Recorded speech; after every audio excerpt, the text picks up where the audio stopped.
I feel as though we all are trying to work towards a common goal.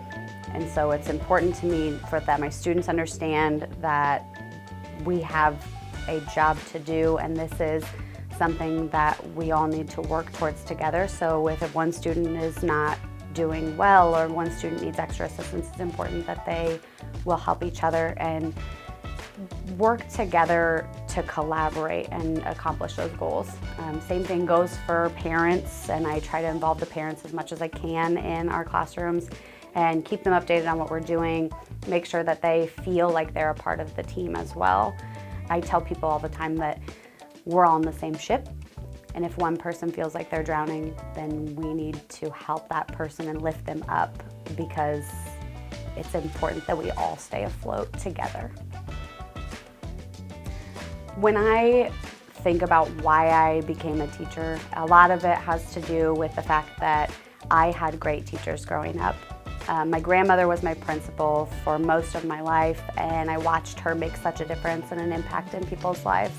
And so that's a huge part of it, but I also had very wonderful teachers when I was growing up. They would see that I academically may have understood a concept quickly and they'd challenge me. Or they would see that I struggled with something in my personal life and I would come to school and maybe not be in the best mood, and they would find somebody to support me. And that happened all the way from preschool through high school, even in college.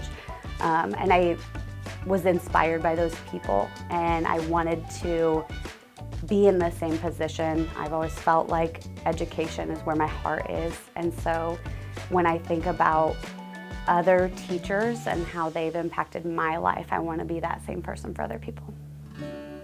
One thing that makes my style of teaching unique is that I will differentiate every standard that I have to in order to engage my students.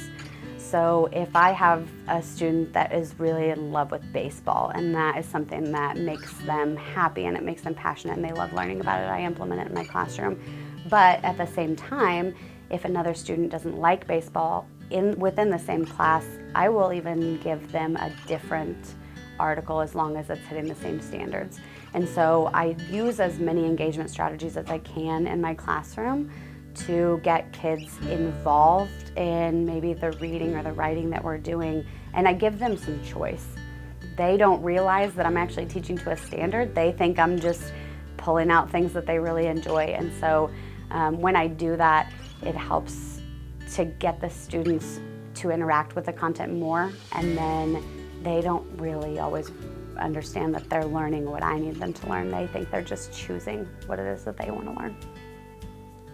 One of the biggest challenges I feel teachers are facing right now is we have a critical teacher shortage that impacts all of us. And it's very scary sometimes as a teacher to think that we may not have coverage for a class. And I know many teachers, including myself, who may not take a day off that we need to take really for ourselves because we know how shorthanded we are.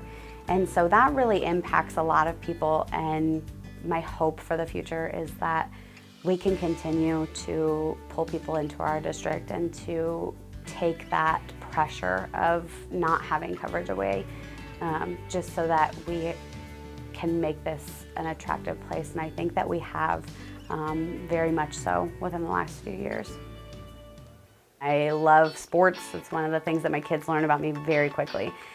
And so one year I decided, I had some boys who were playing on a traveling basketball team and they loved it, and there was very few of them that played at recess.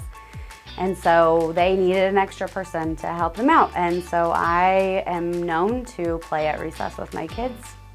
One kid, at one point, I was wearing sandals that day. I forgot to change into my tennis shoes for recess. And he crossed over me, and I just remember at one point my sandal got caught on the pavement, snapped. I didn't completely fall, but I stumbled pretty good, and my sandal broke. And for the rest of the time that I was in that building, and that student was in the building with me, his favorite story was to tell people about how he broke his teacher's ankles in 4th grade. And I'm sure he's taken that story on to high school where he is now. But all of the kids, if I maybe even said like, oh, you know, we all make mistakes, they'd say, yeah, just like when you broke your flip-flop when someone crossed you over. And so it was pretty humorous, and I know he was very proud of himself, probably still is.